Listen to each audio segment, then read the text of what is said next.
Jesús les dio un lugar a ustedes que la sociedad había quitado, y hoy tienen un día, y que, como decía el video, puedan ustedes encontrar su identidad y su servicio y su honor en Cristo Jesús.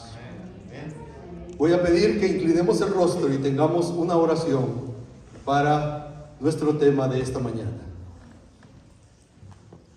Padre Celestial, una vez más, gracias. E imploramos que tu palabra, que tu voz sea escuchada esta mañana. Que podamos entender que tú tienes siempre nuestro futuro en tus manos. Y nos debemos sentir seguros en ti. En el nombre de Jesús lo pedimos. Amén. Amén. Esta mañana titulé mi tema "Hasta aquí y después". No sé si tenerlo que expresar, porque dijeron de que hay que olvidar el pasado. Pero hace 2 sábados di una ronda por la iglesia donde nos reuníamos, como lo hacía casi todos los sábados, para ver de que todo estuviera cerrado. Y en mi mente dije: hasta aquí. Hace 2 miércoles, igual, me quedé hasta el final, cerré el portón y dije: hasta aquí. Y por lo tanto, me pregunté: hasta aquí. ¿Y mañana? No sé si tú te has preguntado o te has dicho: hasta aquí, este es el fin. O hemos declarado: hasta aquí, aquí se terminó todo. No sé si ustedes comparten conmigo ese sentir. Y por lo tanto, definir el concepto de hasta aquí nos lleva a pensar en el fin de las cosas. Cuando busqué el concepto del término hasta aquí, encontré que se define de 3 maneras: un límite físico, un límite situacional y una expresión de tolerancia. Y en los 3, el concepto es: aquí se termina todo. Si lo vemos desde el aspecto físico, podemos hablar que el agua del mar llega hasta aquí, hasta ahí. Si hablamos hasta aquí en el aspecto situacional, podemos decir: esta discusión llegó hasta aquí. Y si lo vemos desde el punto de tolerancia, podemos expresar: hasta aquí y no más. ¿No les ha pasado a ustedes? ¿No lo han pensado de esa manera? Hasta aquí, por lo tanto, es un concepto que nos lleva a pensar en el fin de las cosas. Pero algo aprendí, confirmé en este trimestre de escuela sabática. Entre tanto que hemos estudiado acerca del carácter de Dios, de su amor y de su justicia, del conflicto, he llegado a darme cuenta que los conceptos que nosotros tenemos en Dios cambian. El concepto de enojo, el concepto de ira, el concepto de odio delante de Dios cambia. Y por lo tanto, dije, el concepto de hasta aquí también cambia. Y quiero invitarles a que me acompañen en 1 de Samuel, capítulo 7, versículo 12. Allí encontramos la expresión hasta aquí.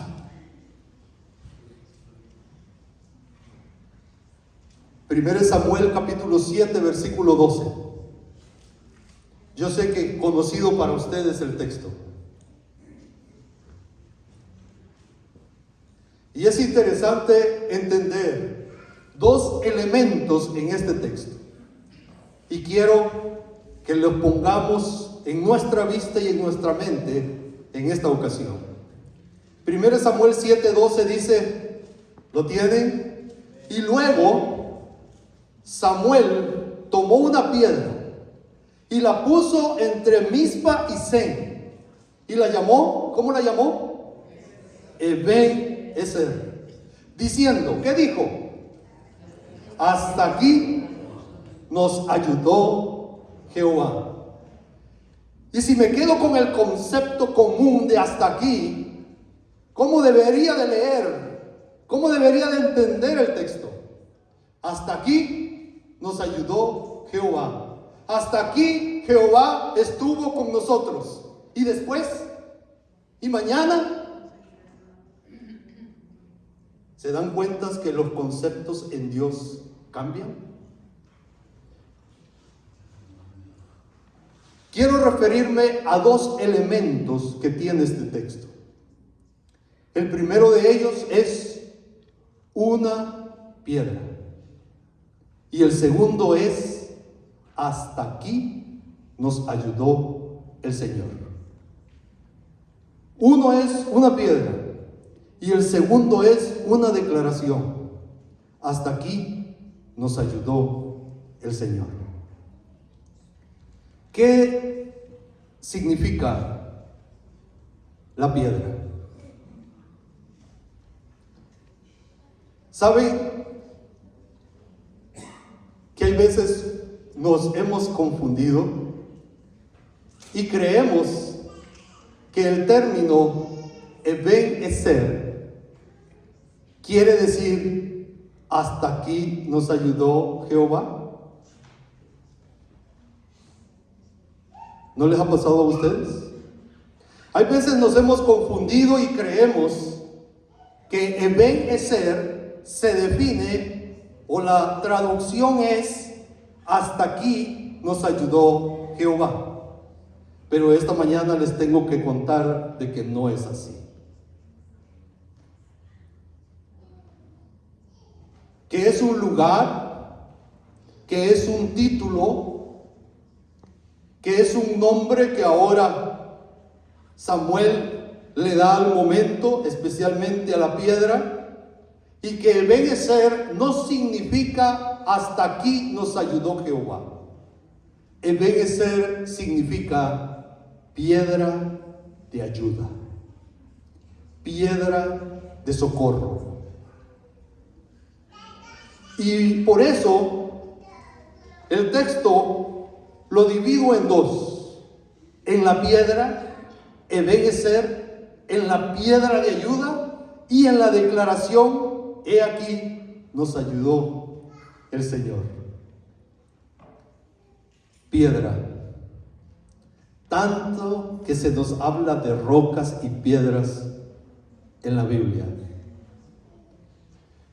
Los puedo invitar a que le pongan ahí en el buscador piedras en la Biblia y van a encontrar infinidad de textos y declaraciones. Y roca, ni se diga. Pero ustedes y yo, sin discusión, conocemos el significado. ¿Quién es la roca? ¿Quién es la piedra?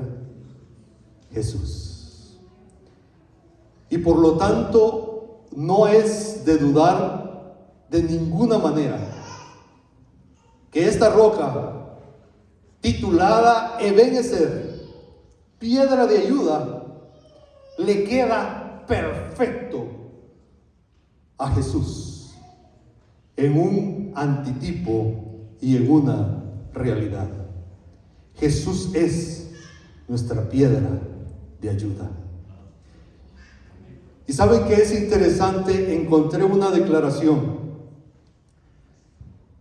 que dice que la piedra sirvió como un recordatorio. Aquella piedra que Samuel estaba poniendo en aquel lugar sirvió como un recordatorio de la presencia de Dios en los momentos de peligro en el pasado. Saben que es interesante entender que hasta aquí, bajo el concepto de Dios, no es un final, sino que hasta aquí en el concepto de Dios es de que hay un pasado, hay un presente y hay un futuro. Es un corte en el tiempo el hasta aquí, pero no es un fin del tiempo. ¿Por qué? Porque Dios es eterno. Y aquella piedra que Samuel estaba poniendo en aquel lugar, que tituló Ebenezer, que dijo que era una piedra de ayuda, antitipo de Jesús, se convirtió en un recordatorio de la presencia de Dios en momentos de peligro en el pasado para el pueblo de Israel. En el presente se convirtió en una seguridad de la existencia de Dios. Y esa misma piedra, ese mismo corte en el tiempo, se estableció en un futuro como una promesa en que Dios iba a cuidar y ayudar a su pueblo en el futuro también. Y sin duda alguna, esta declaración queda perfectamente en Jesús. Porque Jesús es un recordatorio de la presencia de Dios con nosotros. Jesús es nuestra seguridad de la existencia de Dios con nosotros hoy. Y es una promesa que nos ayuda a entender que Dios continuará ayudándonos en el futuro. Y entonces, aquella piedra que marcó el tiempo, un pasado, un presente y un futuro, y si ustedes todavía no lo han pensado, déjenme decirles que con Jesús también se marcó el tiempo. Y ustedes lo conocen, antes de Cristo y después de Cristo. Y no adelantándome al cierre de mi tema, te diré que Jesús contigo, Jesús conmigo, tenemos un pasado. Pero si Jesús está hoy con nosotros en este presente, es seguro que tendremos un glorioso futuro. Por lo tanto, hasta aquí, en el concepto de Dios, no es un fin. Hasta aquí, en el concepto de Dios, es un momento de cambio.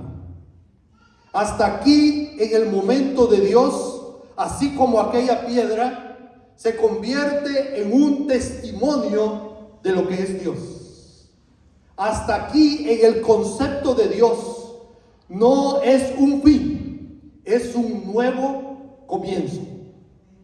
Dejando atrás una historia, pero con Jesús hoy estamos confirmando un nuevo futuro, un nuevo comienzo.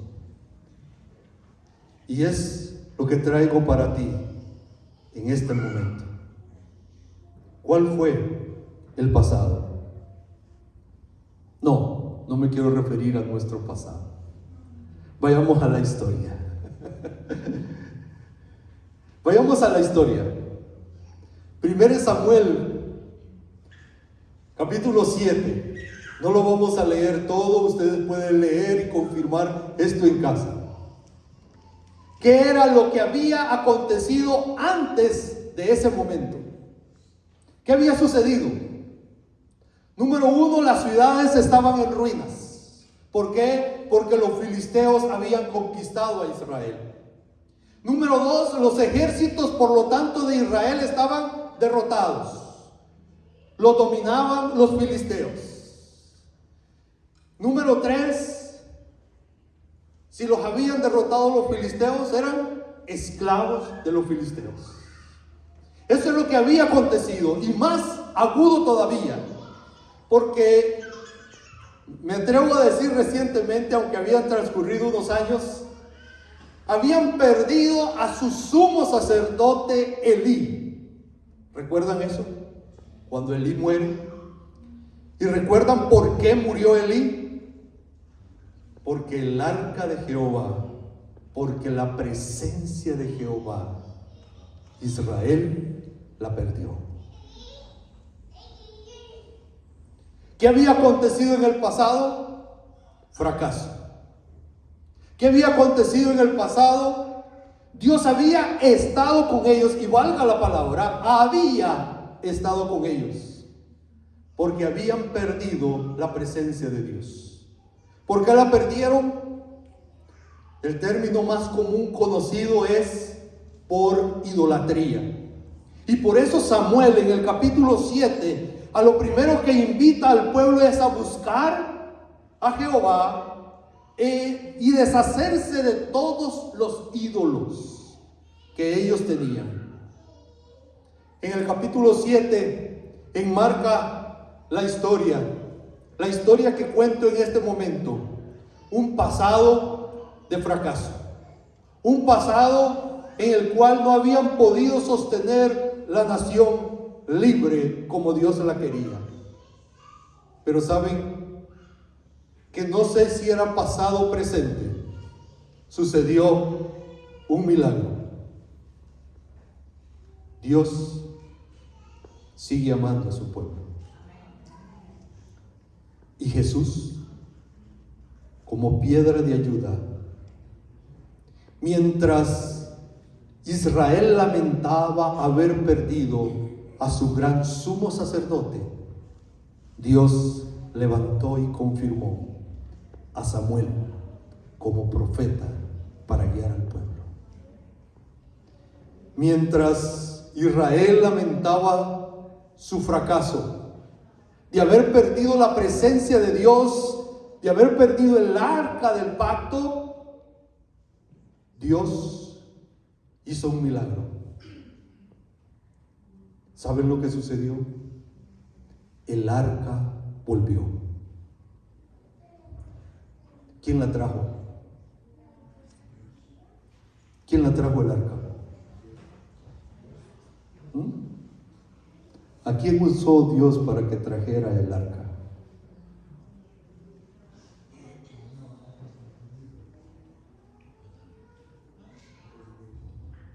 ¿A dónde pusieron el arca para que el arca llegara hasta Israel?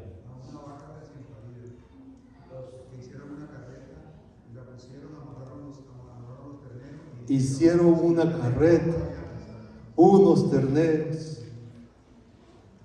¿Quién guió la carreta? ¿Cómo es que sabían los terneros a dónde tenían que llegar? Sin duda alguna, Jesús, nuestra ayuda, hizo todo. Y saben que también había una señal: si se va, es que se tiene que ir, dijeron los filisteos. ¿Y saben lo que sucedió? Se fue. Por lo tanto, sin duda alguna, aún no quiero decir en su pasado fracasado, sino en mi pasado de error, en mi pasado de pecado, Dios no me ha abandonado.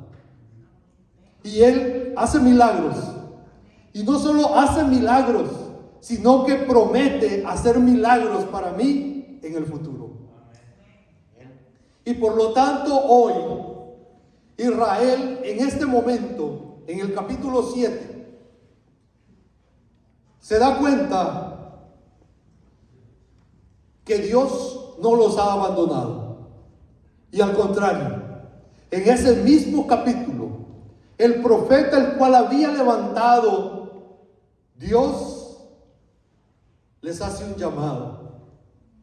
Y el llamado es volver a Dios. vuelvan a mí, arrepiéntanse. Dios lucha por ustedes. Dios pelea por ustedes. Y si Dios pelea por ustedes, la victoria es segura. Y ese es nuestro presente. El presente nuestro es volver a Dios. Arrepintámonos.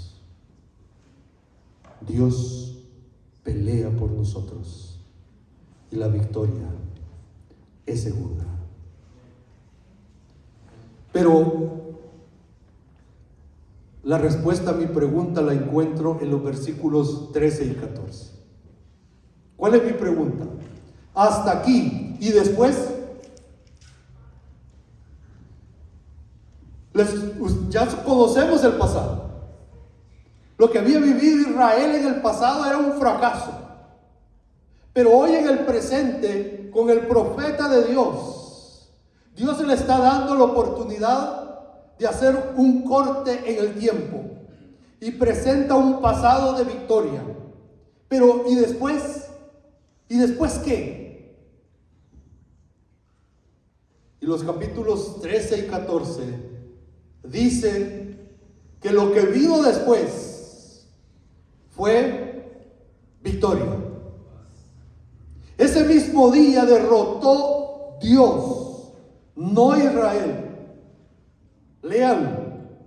Israel tembló. Israel tuvo miedo. Israel se angustió. Israel se afligió. ¿Qué va a pasar después? Y dice la historia que ese día, en la angustia, en la desesperación, ¿qué sucedió? Jehová les dio la victoria. Y no solo derrotaron a los filisteos, sino que también fueron liberados de la esclavitud de ellos, porque ellos se sobrepusieron a los filisteos. Y entonces vino la restauración. Y algo interesante que me llamó mucho la atención, o que quiero llamar la atención en este momento a ustedes, es que no solo vino la restauración, no solo vino la liberación, sino que vino un término que ustedes y yo quizás buscamos mucho. Hubo paz. No sé cuántos buscamos paz hoy. Y no estoy hablando de esa paz ausencia de guerra, sino esa paz, de esa angustia, de esa tristeza, de esa preocupación. Entonces vino paz. Y algo que también dice el texto, y ustedes lo pueden leer allí, es que dice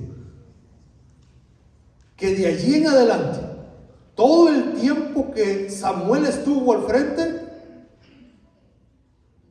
tuvieron victoria, liberación, restauración y paz.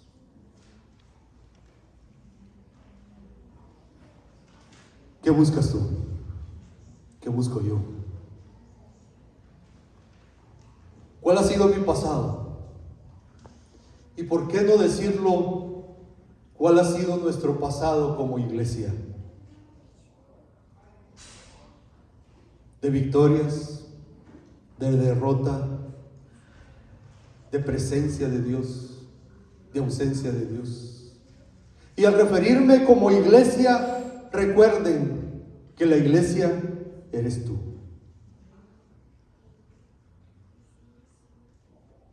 ¿Cuál ha sido tu pasado antes de hoy?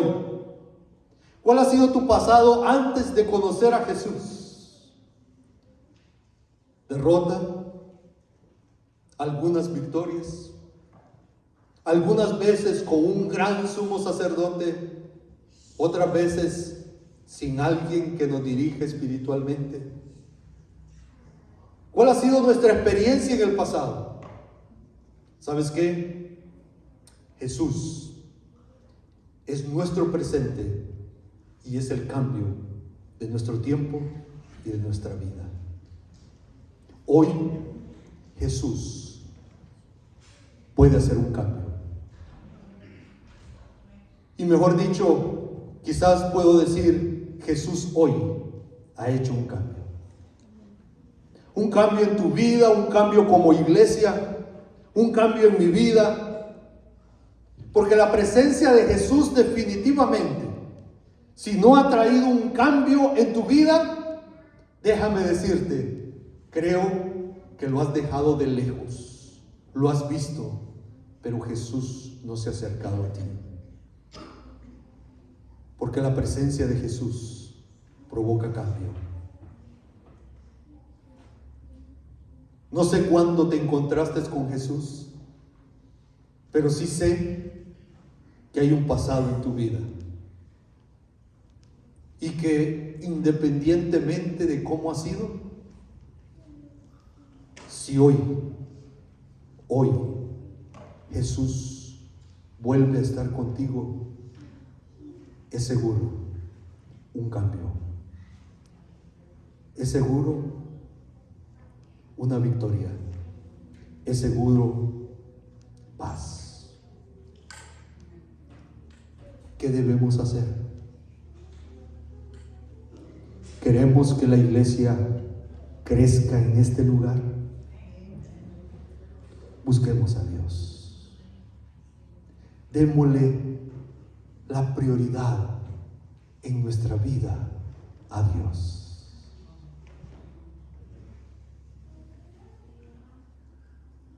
El pueblo venía de dar prioridad a sus propiedades,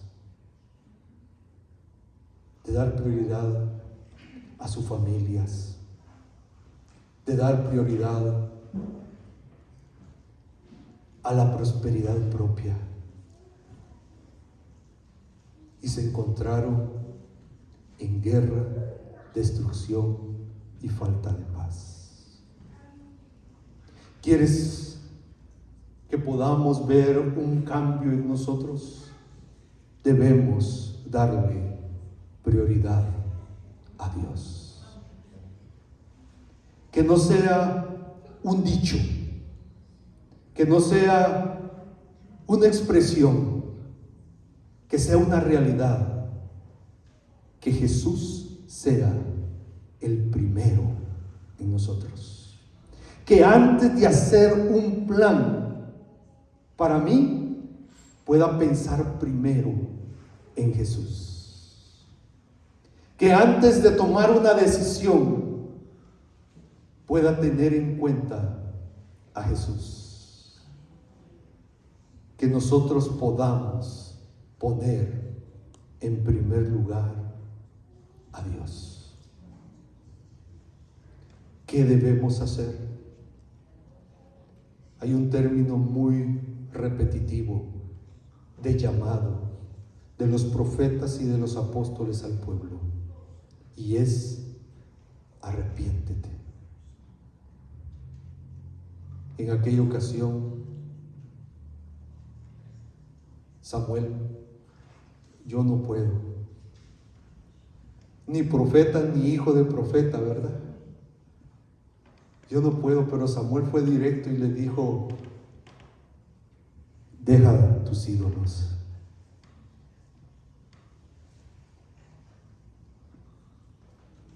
Yo no tengo ese privilegio de Dios y no te lo puedo decir a ti, pero invocamos la presencia del Espíritu Santo y deseo que el Espíritu Santo te diga a ti: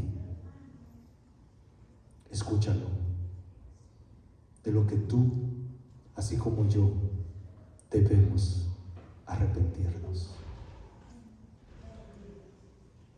Arrepintámonos de eso que aleja la presencia de Dios con nosotros.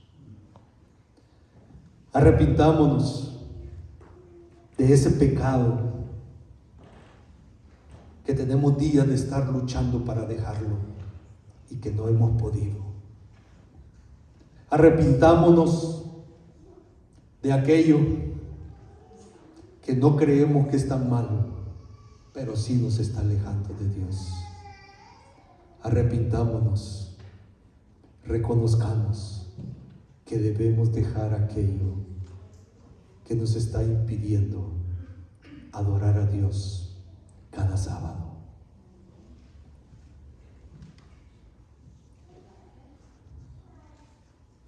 Y para que sea completo, necesitamos confiar. Y como ya algunos han escuchado de mí, pero confíen de verdad. Confiemos de verdad. Como decía un pastor amigo, muéstrame que confías. Es que son expresiones muchas veces que tenemos con nosotros. Primero Dios, pero Dios no es el primero en nuestra vida. Confío en Dios, pero mi angustia es más grande que mi confianza en Dios. Por lo tanto, debemos buscar a Dios, buscar la presencia del Espíritu Santo para poder lograr ese arrepentimiento de verdad, para poder lograr esa confirmación de que Dios sea de verdad el primero, mi prioridad, antes que todo, mi prioridad delante de Dios. Debemos definitivamente implorar por el Espíritu Santo para que nuestra fe sea realmente un fruto de Él. Porque la fe que muchas veces nos hace falta, es la fe del fruto del Espíritu. Porque tú y yo confiamos, porque hemos visto, porque sabemos, pero realmente ¿confías? Esta mañana, ya casi tarde,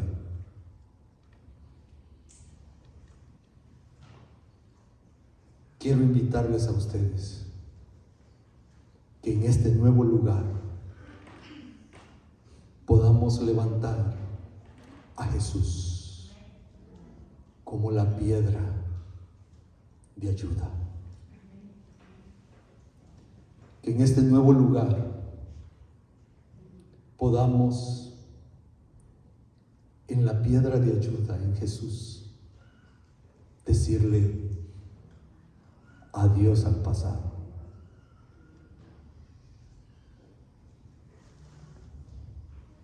Quiero invitarles en este lugar hoy, sosteniéndonos en Jesús, que confiemos. Dios nos puede dar la victoria aquí. Pero para eso debemos buscarlo a Él, arrepentidos de todas nuestras faltas delante de Él.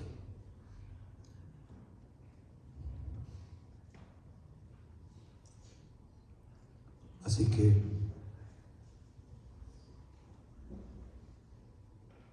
¿quieres tú atreverte a tomar este reto conmigo? Viniendo aquí al frente.